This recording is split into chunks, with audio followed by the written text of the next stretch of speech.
جو صبح قیامت تک کے لیے وعدے ہوئی ہے. بسم اللہ بسم اللہ. دین کی اس تصویر کو سماج کے سامنے، انسانی معاشرے کے سامنے پیش کیا جائے، دین کا رخ پیش کیا جائے.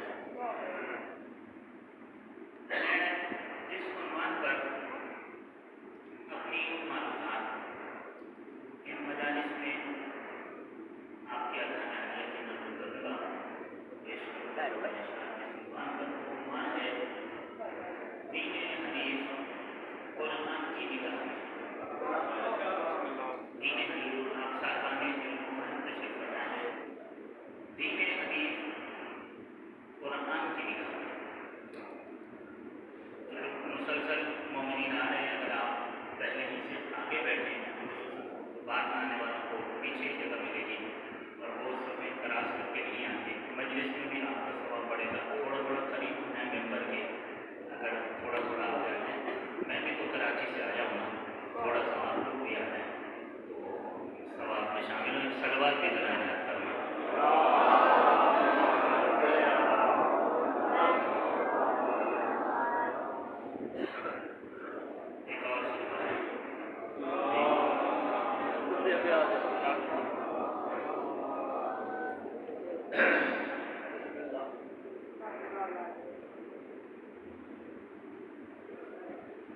جس آیت شریفہ کو سرنامہ سخن قرار دیا، سرنامہ کلام قرار دیا ہے، یہ آیت سورہ مبارکہ روم کی آیت ہے.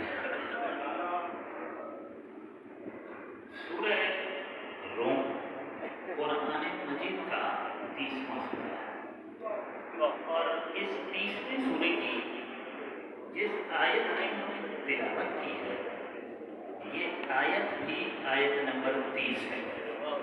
30ویں سورے کی 30ویں آیت. ارشاد رب کائنات ہو رہا ہے بسم اللہ الرحمن الرحیم فاقم وجہک للدین حنیفا. پاک پروردگار اپنے مطہر اور مقدس کلام کے اپنے حبیب سے یوں مخاطب ہو رہا ہے کہ فاقم وجہک، اے میرے حبیب. اس فاقم میں یہ سب کچھ آ جائے گا. خطاب اللہ کی طرف سے رسول اعظم کے ساتھ ہے. فاقم، اے میرے حبیب، اے میرے نبی، اے میرے بھیجے ہوئے رسول، اے میرے مصطفیٰ، فاقم وجہک للدین حنیفا، اپنے رخ پاکیزہ کو، اپنے رخ انور کو مسلسل یکسو ہو کر دین خدا پر مرکوز رکھے رہو. اللہ اپنے نبی سے کہہ رہا ہے کہ یکسو ہو کر اپنے رخ کو دین حنیف، دین خدا پر مرکوز رکھے رہیے. فاقم وجہک للدین حنیفا، فطرت اللہ، کہ جو اللہ کی فطرت ہے، فطر الناس علیہا، کہ جس فطرت پر اس نے تمام انسانوں کو پیدا کیا ہے. یہ دین کیا ہے؟ کہا یہ دین ایک فطرت ہے. فطرت اللہ، یہ دین اللہ کی فطرت ہے، ایک فطرت ہے. اس فطرت کا نام یہ دین ہے. فطر الناس علیہا، اور اسی فطرت پر اللہ نے تمام انسانوں کو پیدا کیا ہے. لا تبدیل لخلق اللہ، اور اللہ کی تخلیق میں کسی بھی طرح کی کوئی تبدیلی نہیں ہے. ذالک الدین القیم، اور یہی دین دین محکم ہے. ولکن اکثر الناس لا یعلمون، لیکن اکثر لوگ اس بات کو نہیں جانتے ہیں. ایک صلوات پڑھیے محمد والا.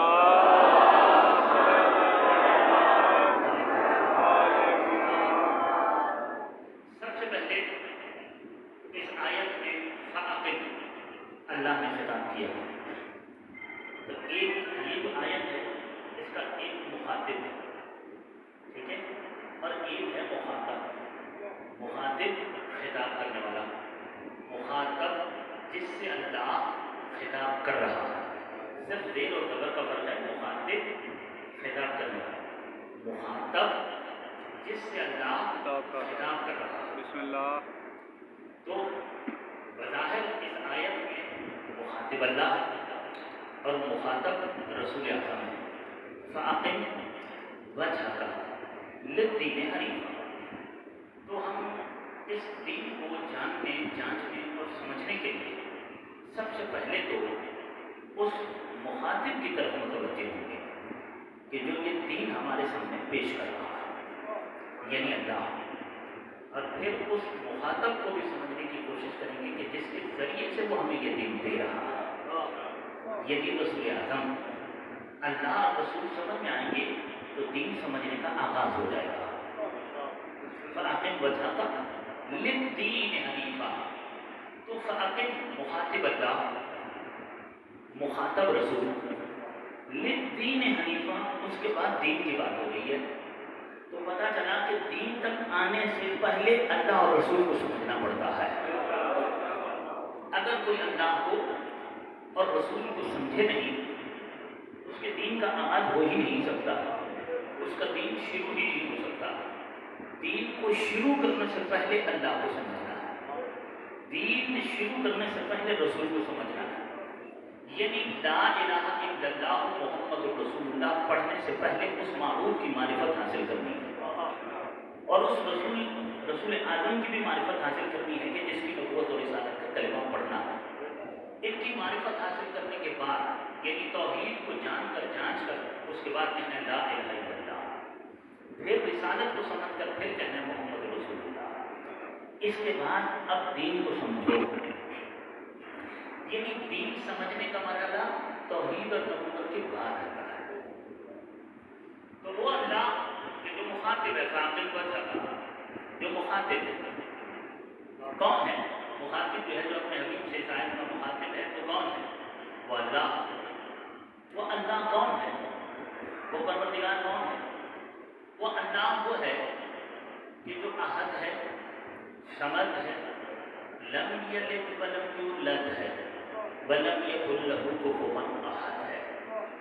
وہ اللہ بے مثل ہے، بے نظیر ہے، لا شریک ہے، لا زمان ہے، لا مکان ہے، لا محدود ہے، ازلی ہے، ابدی ہے، سرمدی ہے، قدیم ہے، قادر ہے، خالق ہے، مالک ہے، رحمان ہے، رحیم ہے، کریم ہے، محسن ہے، مہربان ہے، معبود ہے، مسجود ہے، حی ہے، مرید ہے، متکلم ہے، صادق ہے، صادق ہے۔ وہ اللہ وہ ہے کہ اگر خالق ہے تو زمین و زمان کا خالق بھی وہی ہے، ارض و سما کا خالق بھی وہی ہے، ہوا و فضا کا خالق بھی وہی ہے، دشت و صحرا کا خالق بھی وہی ہے، بہتے ہوئے دریا کا خالق بھی وہی ہے۔ وہی اللہ ہے کہ جو بر و بھر کا، خشک و تر کا، حجر و شجر کا، دریا و سمندر کا، خضر و سکندر کا، ارض و سما کا، ہوا و فضا کا، دشت و صحرا کا، بہتے ہوئے دریا کا، دریاؤں میں موجوں کی روانی کا، بادلوں سے برستے ہوئے پانی کا، دن کے اجالے کا، رات کے تاریک پردے کا، شام و سحر کا، لیل و نہار کا، شب و روز کا، بدلتے ہوئے موسموں کا، تنہا ایک اکیلا وہی خالق ہے اور وہی مالک ہے۔ زمین کا فرش بچھایا تو اللہ نے، آسمان کا شامیانہ لگایا تو اللہ نے، فلک ستاروں سے سجایا تو اللہ نے، چاند کو چاندنی دی تو اللہ نے، سورج کو روشنی دی تو اللہ نے، دن کا اجالا خلق کیا اللہ نے، رات کا تاریک پردہ خلق کیا ہے تو اللہ نے، نباتات کو ہریالی کا حسن دیا ہے تو اللہ نے، جمالات کو استحکام بخشا ہے تو اللہ نے، حیوانات کو سانسوں کی ڈور دی ہے تو اللہ نے، اور یہ محلات، یہ باغات، یہ موجودات، حشرات، حیوانات اور ساری کی ساری کائنات تمام کی تمام تر جتنی بھی مخلوقات ہیں ان سب کا خالق بس ایک اکیلا وہی اللہ ہے کہ جس کا نہ کوئی خالق ہے نہ کوئی مالک ہے۔ نعرہ حیدری زندہ باد زندہ باد زندہ باد نعرہ مبارک ہے ملک کے آغاز میں جو ارشاد فرمایا کہ تبارک الذی بیدہ الملک وہو علی کل شیء قدیر، بابرکت ہے وہ اللہ کہ جس کے ہاتھ میں ملک ہے، تبارک الذی بابرکت ہے وہ اللہ بیدہ الملک کہ جس کے ہاتھ میں ملک ہے، ملک وہو علی کل شیء قدیر، اور وہ اللہ وہ ہے کہ جو ہر چیز پر قدرت کاملہ رکھتا ہے۔ الذی خلق الموت والحیات، اور وہ اللہ وہ ہے کہ جو خالق ہے موت کا اور کیوں پیدا کیا اس نے؟ لیبلوکم ایکم احسن عملا، تمہیں اس لیے پیدا کیا ہے تاکہ تمہاری آزمائش ہو اور پرکھا جا سکے کہ میزان عمل پر تم میں سے کون احسن بنتا ہے۔ لیبلوکم ایکم احسن عملا، ایک صلوات پڑھیے محمد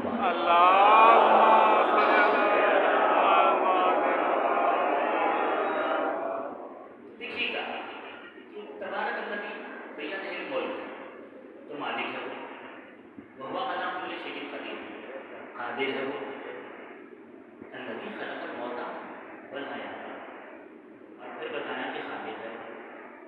عجیب بات ہے وہ مالک بھی ہے اور وہ قادر بھی ہے اور وہ خالق بھی ہے، تو وہ خالق پہلے ہے یا مالک پہلے ہے نا؟ قابل غور رکھتا ہے جب ہم توحید کی منزلوں کو طے کر رہے ہیں تو وہ پہلے خالق ہے یا پہلے مالک ہے؟ اس کے مالک ہونے کا نام ہے تبارک الذی بیدہ الملک، بابرکت ہے وہ اللہ کہ جس کے ہاتھ میں ملک ہے۔ اچھا ملک کون سا؟ اللہ کے ہاتھ میں کون سا ملک ہے؟ کوئی ملک جو ہے وہ کہاں تک ہوتا ہے؟ جہاں تک اس کی حدود ہوتی، جہاں تک اس کی سرحد ہوتی، جہاں تک اس کا بارڈر ہوتا ہے، اس ملک کے بادشاہ کی بادشاہ اور اس کا حکم بھی وہیں تک چلتا ہے۔ یہ کون سے ملک کا مالک ہے اور بادشاہ ہے؟ پاکستان کا، ہندوستان کا، کسی یورپین کنٹری کا ہے، کسی اور جگہ کا ہے، کہاں کا؟ پروردگار تیرا ملک کہاں سے شروع ہوتا ہے اور کہاں پہ ختم ہوتا ہے؟ تو دوسرے مقام پر آواز دی کہا للہ ملک السماوات والارض، یہ زمینوں اور آسمانوں میں جو کچھ ہے یہ سب اللہ کا ایک ملک ہے۔ یہ زمینوں میں اور آسمانوں میں جو کچھ ہے یہ سب کیا ہے؟ یہ اللہ کا ایک ملک، اللہ اس سارے ملک کا تنہا مالک ہے اور بادشاہ ہے۔ تبارک الذی بیدہ الملک وہو علی کل شیء قدیر، اور ہر چیز پر وہ قدرت کاملہ رکھتا ہے۔ اللہ ہر چیز پر قدرت رکھتا ہے، پروردگار قادر ہے، ہر شے پر قادر ہے، اس میں کوئی شک ہی نہیں۔ الذی خلق الموت والحیات، پھر وہ خالق، اچھا یہاں کیوں کہا کہ وہ موت اور حیات کا خالق ہے؟ کیا زمین کا خالق کوئی اور ہے؟ آسمان کا کوئی اور ہے؟ چاند کا کوئی اور ہے؟ سورج کا کوئی اور ہے؟ دن اور رات کا کوئی اور ہے؟ ساری کائنات کا خالق تو اللہ ہی ہے۔ اس نے کہا موت اور حیات کا خالق، اس لیے کہ کائنات کی ہر چیز موت اور حیات کے اندر آ جاتی ہے، اس سے باہر جو کچھ بھی چیزیں ہیں نا یا تو زندگی رکھتی ہے یا پھر موت کو زندگی دینے والا بھی اللہ اور موت دینے والا بھی اللہ۔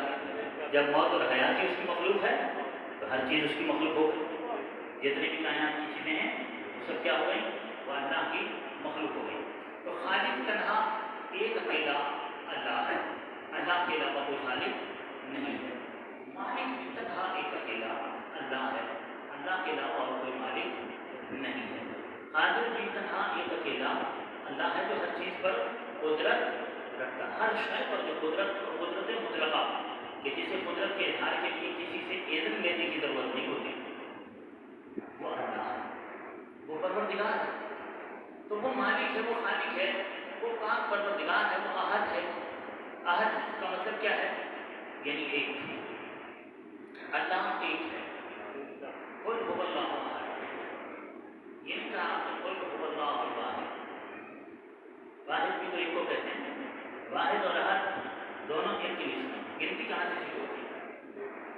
لیکن گنتی ہماری واحد سے شروع ہوتی ہے، ٹھیک ہے، گنتی شروع ہوتی ہے واحد سے، احد سے شروع نہیں ہوتی۔ گنتی کا پہلا عدد واحد ہے تو وہ ایک ہے، لیکن اس نے اپنے ایک ہونے کو واحد کے عدد کے ساتھ بیان نہیں کیا، اس نے اپنے ایک ہونے کو احد کے عدد کے ساتھ بیان کیا۔ وہ ایک ایسا ہے کہ جسے واحد نہیں کہہ سکتے، جو احد ہے۔ اب واحد میں اور احد میں کیا فرق ہے؟ صلوات پڑھ رہے ہیں۔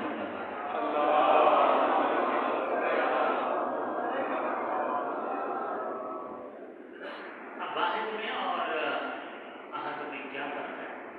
یہ فرق بھی امیر المومنین نے بیان کیا۔ یہ فرق بھی علی نے بیان کیا۔ عجیب بات ہے کہ لوگ آج توحید پرست بن رہے ہیں علی کے بغیر۔ کتنی عجیب بات ہے، کتنی عجیب بات ہے۔ کیا علی کے بغیر کوئی توحید تک جا سکتا ہے؟ کیا علی کے بغیر کوئی موحد ہو سکتا ہے؟ آپ جانتے ہیں کہ جس طرح میرے مولا جی یہ القابات ہیں، امیر المومنین، امام المتقین، یعصوب الدین، رئیس العارفین، یہ القابات ہیں میرے مولا جی، توحید پرستوں کا سردار، موحد۔ توحید والے کو کیا کہتے ہیں؟ موحد کہتے ہیں۔ موحدین اس موحد کی جمع ہے۔ علی ہے سید الموحدین، یعنی کہ توحید پرستوں کے سردار ہیں۔ جس طرح امیر المومنین، کچھ القابات مولا کے ایسے ہیں کہ جو مخصوص ہیں میرے مولا کے لیے، مولا علیہ السلام کے کچھ القابات مخصوص ہیں مولا کے لیے، ان القابات کا کسی اور کے لیے استعمال جائز ہی نہیں ہے، حتیٰ کہ کسی اور معصوم ہستی کو بھی ان القابات سے نہیں پکار سکتے۔ مثلا امیر المومنین کا لقب یہ مولا علیہ السلام کے لیے مخصوص ہے، امیر المومنین کسی اور کو نہیں کہہ سکتے۔ امام المتقین کا لقب مولا علیہ السلام کے لیے مخصوص ہے، امام المتقین کسی اور کو نہیں کہہ سکتے۔ حالانکہ اللہ نے آدم کو بھی بھیجا ہے، نوح کو بھی بھیجا ہے، ابراہیم کو بھی بھیجا ہے، موسیٰ کو بھی بھیجا ہے، عیسیٰ کو بھی بھیجا ہے، مصطفیٰ کو بھی بھیجا ہے، 1.25 انبیاء کو بھی بھیجا ہے، 313 رسولوں کو بھی بھیجا ہے، 5 اولو العزم پیغمبر بھی بھیجے ہیں، معصوم ہستیاں بھیجی ہیں، مگر ان میں سے کسی کو بھی اللہ نے امیر المومنین نہیں کہا، نہ ان میں سے کسی کو اللہ نے امام المتقین کہا۔ نعرہ حیدری، زندہ باد، زندہ باد۔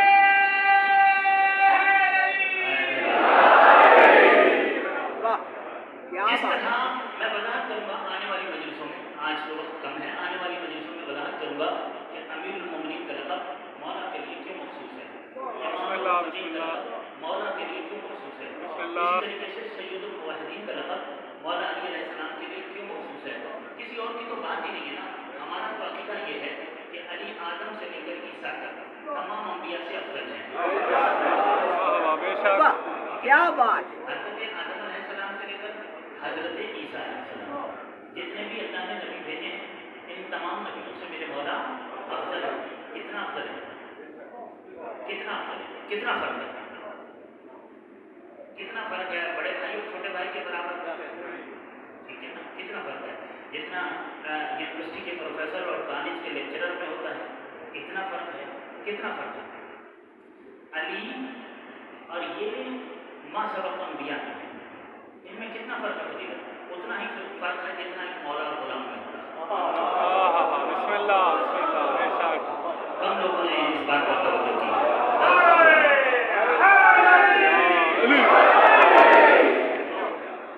یہ دن آگے چل کے میں ثابت کروں گا کہ آدم سے لے کر عیسیٰ تک جتنے بھی نبی ہیں یہ سب مولا علی کے غلام ہیں، مولا علی ان انبیاء کے مولا ہیں، یہ میں آیات قرآنی سے ثابت کروں گا، ٹھیک ہے نا، آگے چل کے میں بیان کروں گا۔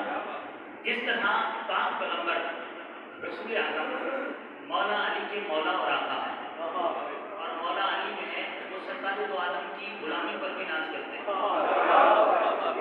یہ علی کا اپنا مزاج ہے نا، کہ علی کو اس بات پر ناز ہے اور فخر ہے کہ میں مصطفیٰ کا غلام ہوں۔ حالانکہ رسول اکرم تو جناب امیر المومنین کو